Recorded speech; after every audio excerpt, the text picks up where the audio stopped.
بسم اللہ الرحمن الرحیم۔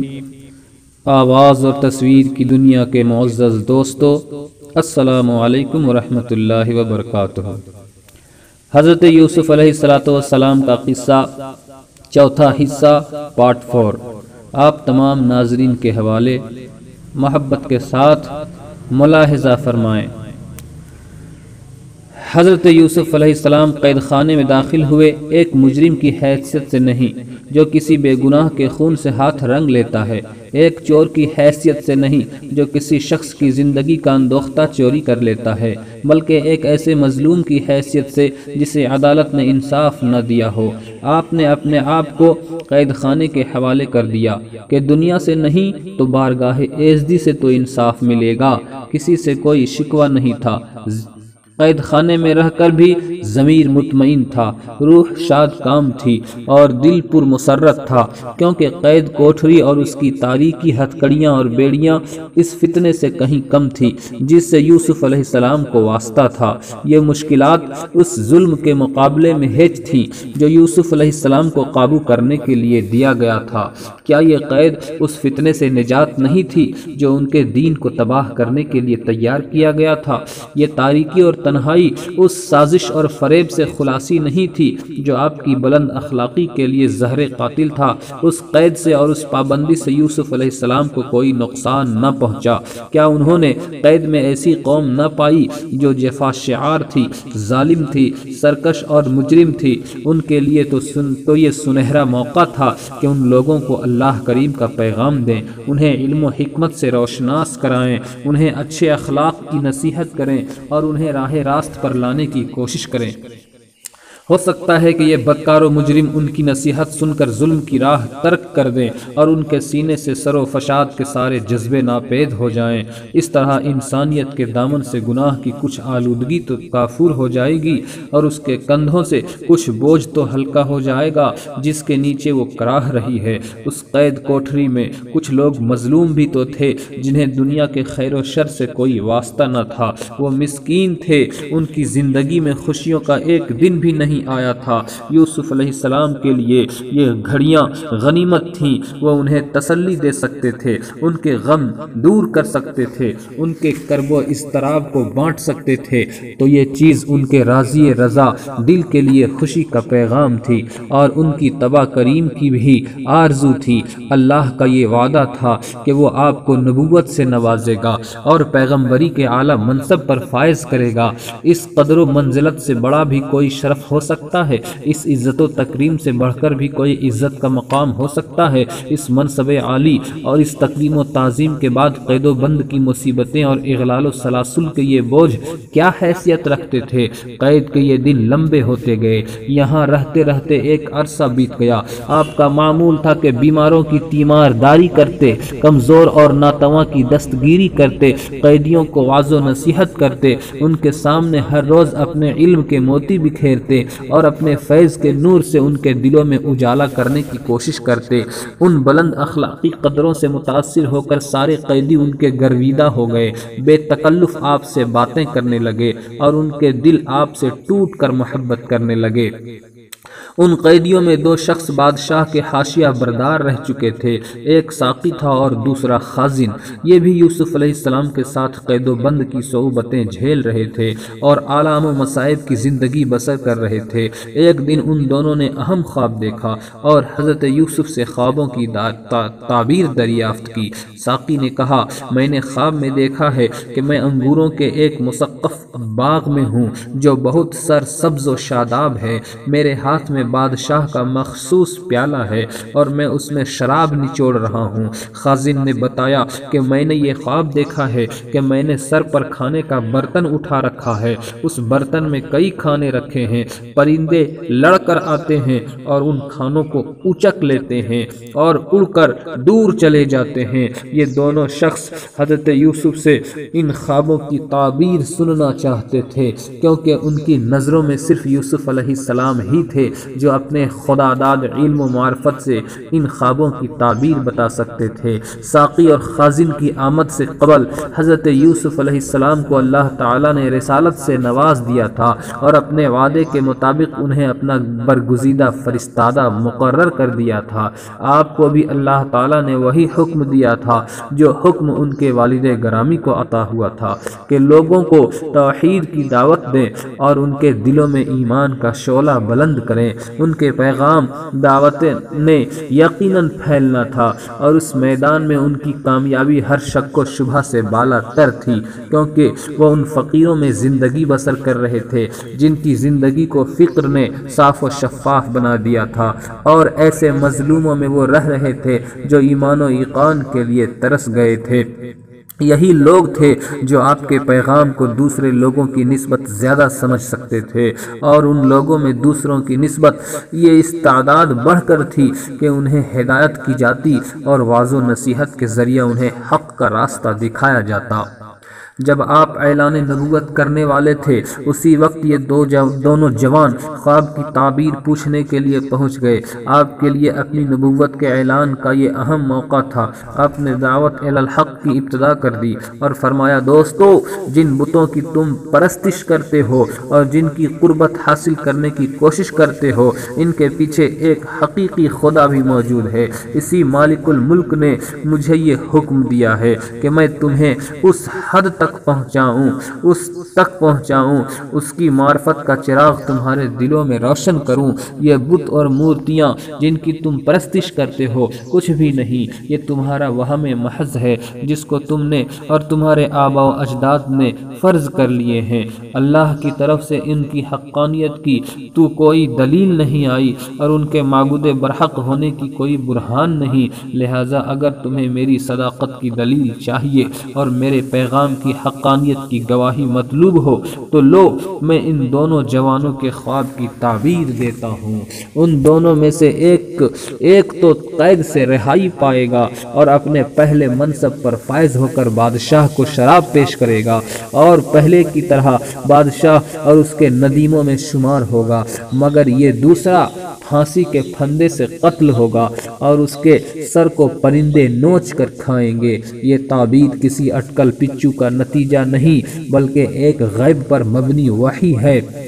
یہ نہ کہانت ہے، یہ نہ کہانی ہے اور نہ علم نجوم کی کرشمہ گری۔ اس کا تعلق نہ صنعت سے ہے اور نہ تعلیم سے، یہ دراصل اس علم کی روشنی ہے جو میرے رب نے مجھے عطا کیا ہے۔ میں نے ایسی قوم کے دین سے کنارہ کشی اختیار کر لی ہے جو اللہ پر یقین نہیں رکھتی اور آخرت کو جھٹلاتی ہے۔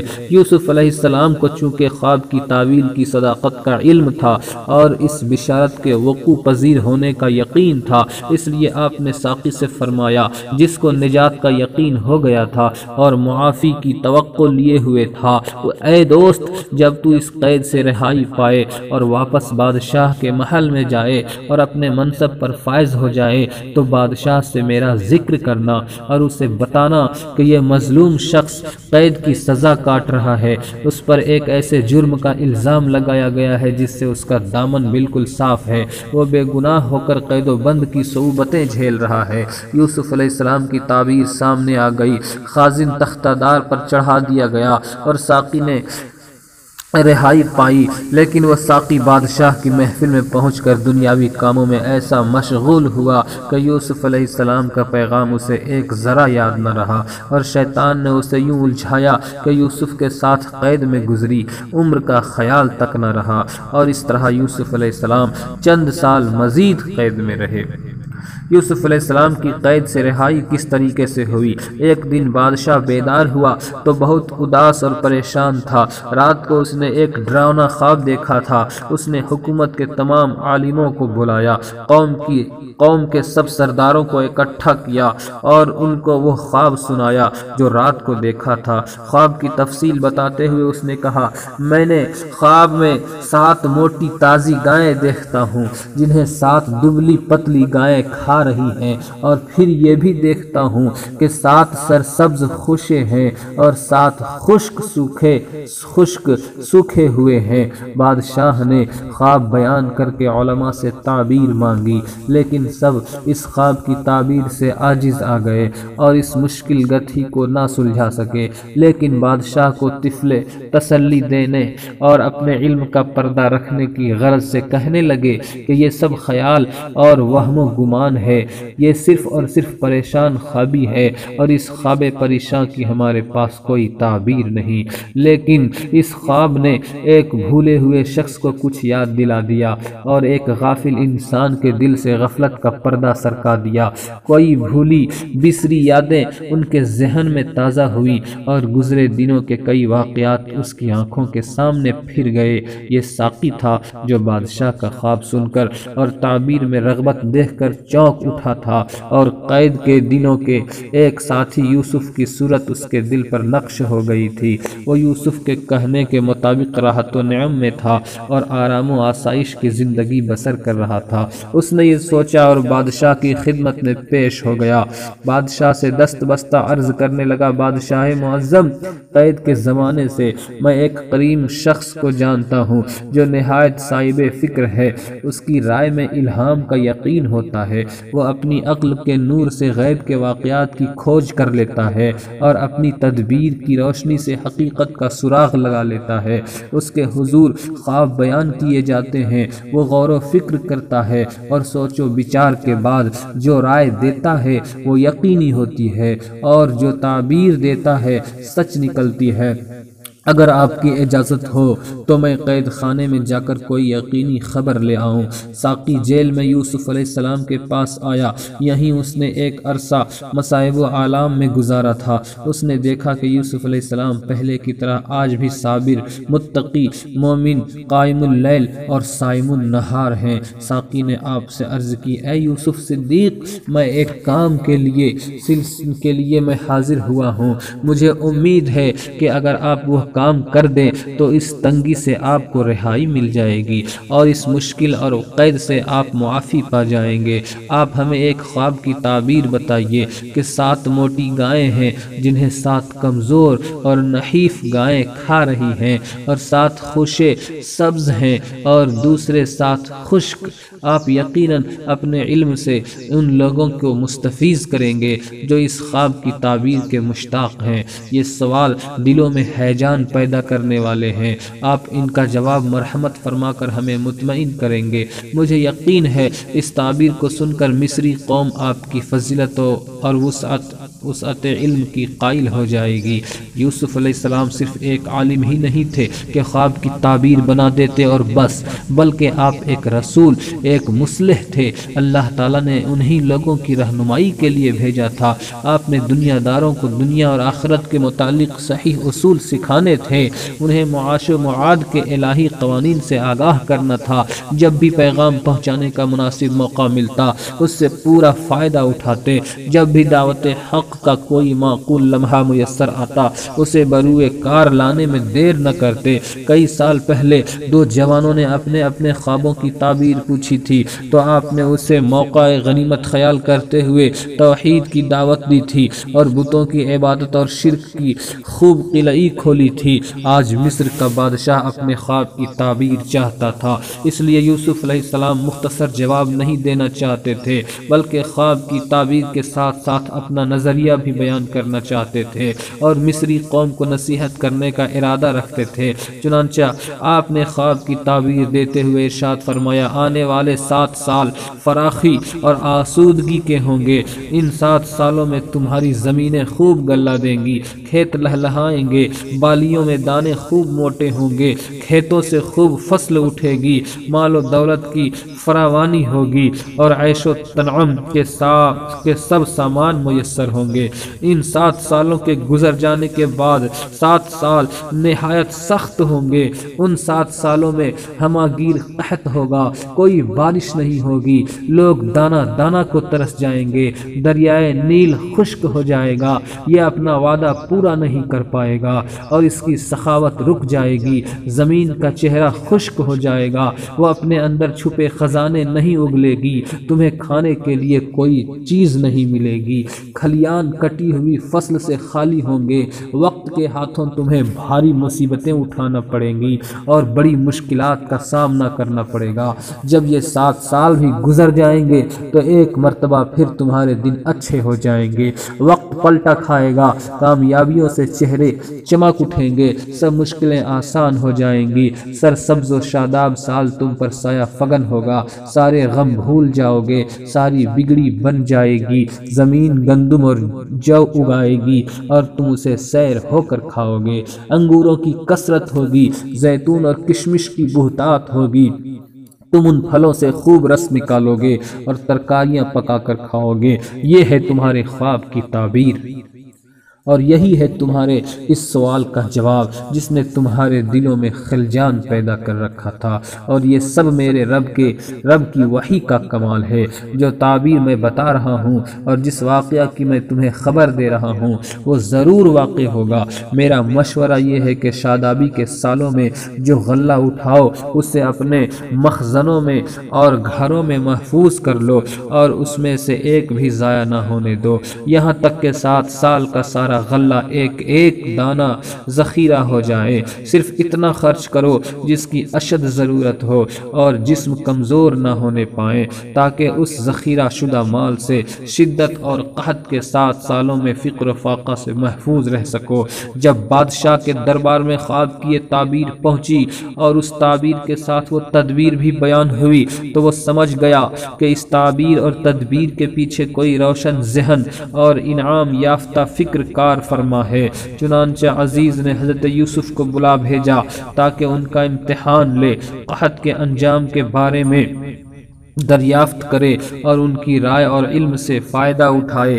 ایک قاصد یوسف علیہ السلام کی خدمت میں حاضر ہوا اور عرض کی، اے یوسف، بادشاہ نے آپ کو دربار میں بلا بھیجا ہے، وہ تم سے ملاقات کرنا چاہتا ہے۔ بادشاہ خواب کی تعبیر سن کر بہت خوش ہوا ہے اور تم نے جو تدبیر بتائی ہے اس کو اس نے بہت پسند کیا ہے۔ آپ بادشاہ کے دربار میں تشریف لائیں، وہ آپ کی عزت افزائی کرے گا اور آپ کے دن پھر جائیں گے۔ لیکن یوسف علیہ السلام اللہ تعالیٰ کے برگزیدہ پیغمبر تھے، اللہ کریم نے خود انہیں سکھا دیا تھا کہ صبر کیسے کیا جاتا ہے اور حلم و بردباری کیا ہے۔ انہوں نے یہ پیشکش انسنی کر دی، حالانکہ وہ رہائی اور قید سے آزادی کے کس قدر تمنائی تھے۔ ایک طویل عرصہ جیل کی وحشت اور تاریکی میں اداس و پریشان گزارا تھا، مسلسل کئی سال گزر چکے تھے مگر سورج کو طلوع ہوئے نہیں دیکھا تھا۔ ایک مدت بیت گئی تھی پر چاند کی دلکش کرنوں کو نہیں پایا تھا، ستاروں کے جھرمٹ اس کے لیے قصہ پارینہ بن گئے تھے، سرسبز و شاداب باغ اور لہلہاتے کھیت بھولی بسری یادیں بن کر رہ گئی تھی۔ قید کی اس کوٹھری میں باسی کھانا، خشک روٹیاں اور گدلا و بدبودار پانی ان کی خوراک تھا۔ مدت ہو گئی تھی کہ جیل سے باہر قدم نہیں رکھا تھا، ہاتھوں میں بھاری ہتھکڑیاں اور پاؤں میں زنجیر جسم کا حصہ بن کر رہ گئی تھیں۔ کئی راتیں ایسی بھی گزری تھیں کہ سنگ ریزوں کے بستر اور پتھر کا تکیہ نصیب ہوتا تھا۔ بارہا جاگ کر شام سے صبح کی تھی۔ یہ سارے مصائب اور یہ سب نکبتیں کسی جرم کی سزا نہیں تھیں بلکہ ایک مظلوم کی حیثیت سے برداشت کرتے رہے جو خود کسی فیصلے کا مجاز نہ تھا، لیکن یہ عذاب ان کے لیے قیمتی سرمایہ ثابت ہوا، کیونکہ یہ اسی عذاب و سزا کے وسیلے ان کا ایمان اور عفت و پاک دامنی کا جوہر محفوظ رہا اور شرف نبوت و رسالت پر حرف نہ آ سکا۔ وہ یوں رہا ہو کر کسی کا احسان سر نہیں لینا چاہتے تھے اور اپنے آپ کو کسی کارہین منت بنانا پسند نہیں کرتے تھے، اس لیے آپ نے بادشاہ کے قاصد کو جواب دیا، میرے دوست بادشاہ کو جا کر یہ پیغام دے دو کہ پہلے عورتوں کے معاملے میں تحقیق کرے جنہوں نے اپنے ہاتھ کاٹے تھے اور جن کی وجہ سے مجھ پر یہ ظلم روا رکھا گیا ہے، تاکہ رہائی سے پہلے میرے الزام کی حقیقت ظاہر ہو جائے اور معافی سے پہلے لوگوں کو اصل حقائق سے آگاہی ہو جائے۔ یوسف علیہ السلام کے اس جواب کو سن کر بادشاہ کی دلچسپی اور بڑھ گئی۔ عورتوں کے ذکر نے اس کے دل کو مشغول کر دیا اور اس معاملے کی وجوہات اس کی نظروں کے سامنے پھرنے لگی۔ کون جانتا تھا کہ یہ معاملہ اس قدر بڑھ جائے گا کہ اس قسم پرس نوجوان کو ایک دن بادشاہ مصر اپنے دربار میں بلائے گا۔ اس کے اندر خفیہ صلاحیتیں بادشاہ پر عیاں ہو جائیں گی اور وہ اس کے علم اور تجربہ سے آگاہ ہو جائے گا۔ لیکن ایسا ہو گیا تھا، وہ امور جو آج تک پردہ خفا میں تھا ظاہر ہوا چاہتے تھے، اور جو باتیں ابھی تک چند لوگوں کے دل میں محفوظ تھیں آشکار ہوئی جاتی تھی۔ بادشاہ نے حکم دیا کہ عورتوں کو دربار میں حاضر کیا جائے۔ عورتیں حاضر ہوئی۔ بادشاہ نے پوچھا، ذرا بتاؤ تو صحیح کہ جب تم نے یوسف کو حاجت برآری کے لیے بلایا تو تمہارا معاملہ کیا ہوا؟ اب انکار کرنے کی کوئی صورت نہیں تھی۔ عورتوں کی زبان پر جھوٹی بات نہ آ سکی، بلکہ انہوں نے سچی بات کہہ دی اور بولی، حاشا وکلا، ہم نے تو ان میں کوئی برائی نہیں دیکھی، ہم صرف اتنا جانتی ہیں کہ یوسف ایک عفیف، کریم، بلند اخلاق کا حامل اور امانت دار جوان ہے۔ نہ تو ان کی سوچ میں کوئی کجی ہے اور نہ پاک دامنی میں کوئی شک۔ عزیز مصر کی بیوی زلیخا نے وضاحت کی، اس کی جوانی ڈھل چکی تھی اور دنوں اور سالوں نے اس کے حسن و جمال کو گدلہ کر دیا تھا۔ اب تو حق آشکار ہو چکا تھا۔ میں نے ہی اسے مطلب براری کے لیے پھسلانا چاہا، میں نے ہی گناہ کرنے کے لیے ان کا ہاتھ پکڑا تھا، کیونکہ یوسف نہایت حسین و جمیل اور وجیح و شکیل جوان تھا اور میرے بہت ہی قریب رہتا تھا۔ اس کی شخصیت ہر لمحہ میری آنکھوں کے سامنے رہتی تھی۔ میں اس سے عشق کر بیٹھی اور میں اس کے عشق میں اس قدر گرفتار ہوئی کہ اس کا تصور دل سے جدا نہ کر سکی۔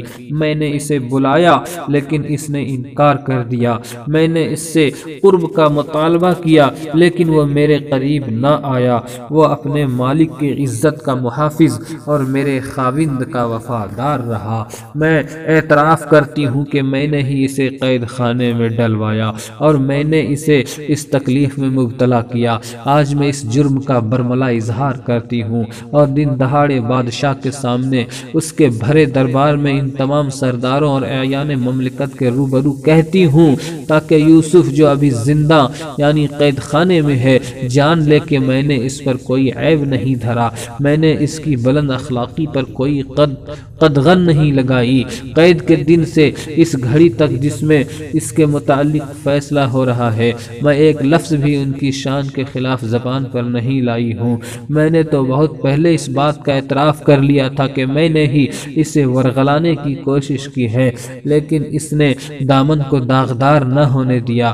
آج میں پھر اعتراف کرتی ہوں کہ میں نے ہی اسے گناہ پر اکسایا تھا، لیکن اس نے انکار کر دیا تھا۔ یوسف علیہ السلام عزیز مصر کی حیثیت سے عزیز مصر کی بیوی کی شہادت نے حضرت یوسف علیہ السلام کو بری الذمہ قرار دے دیا اور ان کی بے گناہی اور پاک دامنی اظہر من الشمس ہو گئی۔ ساقی جو عرصہ تک آپ کی صحبت سے فیض یاب ہوا تھا، اس نے جو آپ کی بلند اخلاقی دیکھی تھی وہ بھی اس شہادت کو ثابت کرتی تھی۔ کوئی اور گواہی نہ بھی ہوتی تو صبر و استقامت اور ظلم کے ہوتے ہوئے اس قدر تواضع آپ کی بلند اخلاقی کے شاہد عادل تھے۔ اس پر مستزاد یہ کہ آپ نے بادشاہ کے خواب کی نہایت ہی اچھی تعبیر بتائی اور ساتھ اس مشکل کا حل بھی بتا دیا تھا، اور پھر جب انہیں جیل سے بلایا گیا تو انہوں نے اس وقت تک باہر نکلنے سے انکار کر دیا تھا جب تک ان کی بے گناہی ثابت نہیں ہو جاتی۔ یہ چیزیں ظاہر کر رہی تھی کہ یوسف علیہ السلام کوئی عام انسان نہیں بلکہ مطلع انسانیت کا بدر کامل ہے۔ انہی اخلاق حمیدہ اور اوصاف عالیہ نے بادشاہ کے دل میں ایک سچا جذبہ پیدا کر دیا کہ وہ یوسف جیسے بلند کردار شخص کو قربت بخشے اور اسے اپنے زوما میں شریک کرے، کیونکہ وہ جانتا تھا کہ یوسف جیسے شخص کی وجہ سے ساری دولت سمٹ کر اس کے قدموں میں آ جائے گی اور قحط سالی میں صرف وہی ملک کو بحران سے نکال سکے گا۔ یوسف علیہ السلام دربار میں تشریف لائے اور بادشاہ سے بات چیت کی۔ اس گفتگو سے بادشاہ کو یقین آ گیا کہ یوسف ایک ذہین و فتین، صاحب الرائے، بلند فکر و نظر اور عقل و خرد کا حامل شخص ہے۔ اس نے جو کچھ سنا تھا اس بات چیت نے اسے سچ ثابت کر دیا تھا۔ یوسف علیہ السلام اس کی توقع سے بھی بڑھ کر عقل مند اور مدبر نکلے۔ بادشاہ نے کہا، اے یوسف، آپ جس اخلاق کریمانہ سے متصف ہیں اور آپ کے متعلق لوگ جو باتیں کرتے ہیں، آپ کا شاندار ماضی، آپ کی عقل و خرد اور فکر و نظر پر مبنی گفتگو، ان تمام چیزوں نے میرے دل میں آپ کی قدر و منزلت بڑھا دی ہے۔ آپ بلند مقام کے لائق ہیں۔ آج سے آپ میری دولت پر امین ہیں۔ آپ ملک کی بھلائی کے لیے کام کریں گے۔ آپ اس ملک کی اصلاح کے لیے کوشش کریں گے۔ آپ کو مکمل اختیار ہے، آپ جو کرنا چاہیں کر سکتے ہیں۔ ملک کے سارے معاملات آپ کے سپرد کیے جاتے ہیں۔